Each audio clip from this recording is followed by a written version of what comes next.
Line of Honor, Part I. The invisible ink Jefferson Heights Academy excellence wasn't just expected, it was demanded.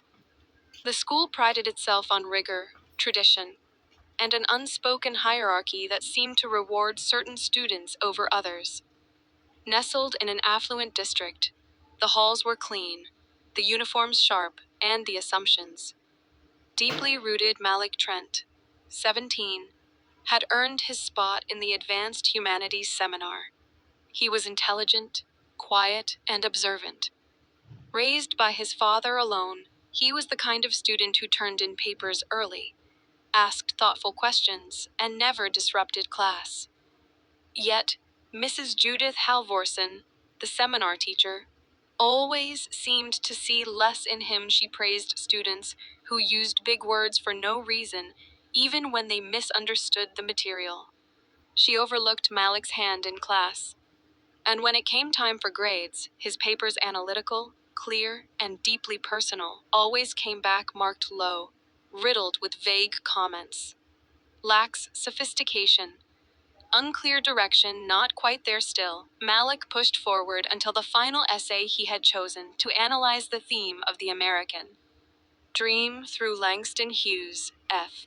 Scott Fitzgerald, and his own experience as a black teen in a system built to ignore him. It was his most personal work. His tutor called it publishable. His friends cried. Reading it, Halvorson gave it an F, no explanation. Just a red slash and the comment unfocused. Doesn't meet academic standards, Part I. A name carried quietly that evening. Malik sat at his kitchen table, silent. Across from him, his father, Colonel Damon Trent, sipped black coffee. A stern man with weathered eyes, Damon had spent 22 years serving the country, leading operations most people only read about in redacted reports. Let me see it. Damon said. Malik handed over the paper. Damon read it once, then again. This is one of the best essays I've read in years, Malik shrugged. Doesn't matter. She already made up her mind. Damon placed the paper down carefully, like setting a weapon on a table. She doesn't know who I am. Does she? Malik shook his head. You told me not to lead with your name. I didn't say I wouldn't use it. Part I. 2 days later, Mrs. Halvorson was called to the principal's office during her free period. She walked in, expecting to hear about curriculum updates or another standardized testing policy. Instead, sitting in a chair across from Principal Bearden, was a tall black man in a full-dress military uniform. His medals shimmered subtly under the fluorescent lights. Mrs. Halvorson, this is Colonel Damon Trent. Halvorson's breath caught. The name sparked something in her memory. CNN headlines, war reports, a televised commendation from the president 2 years prior. I believe you failed, my son, Malik, Damon said calmly. I grade fairly, she stammered. I wasn't aware. Exactly. You weren't aware, he said. Not of who I am. Not of who he is. But I've read that paper. And I've read your comments. And I've read the district's guidelines. He didn't just meet the standard. He surpassed it. Bearden cleared his throat. Colonel Trent has requested a formal investigation into grading bias. I've already seen the paper. Frankly, I agree with him. Halvorson's face went pale. Her eyes darted around the room, like looking for a fire escape that didn't exist. Additionally, Damon continued, voice firm.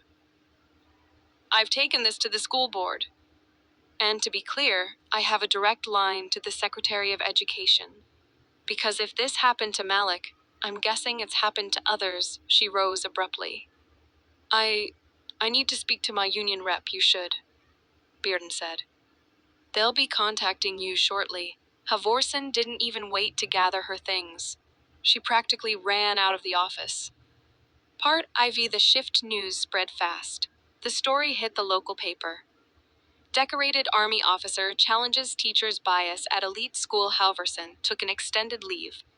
An internal audit revealed disparities in her grading patterns over the past decade. Black and Latino students consistently scored lower than white peers on subjective assignments. The district launched mandatory bias training. The school board implemented anonymous grading protocols, and Malik he got into his top choice university on full scholarship. He never liked attention. But his essay, published online under the title The Dream Deferred, rewritten, went viral. Students around the country reached out to him. One comment stuck with him: "Most you didn't just pass. You changed the rules." Epilogue. Legacy years later. Malik stood on a podium, graduating from law school, his father in the front row in his speech. He quoted Langston Hughes again: "I am the dream and the hope of the slave.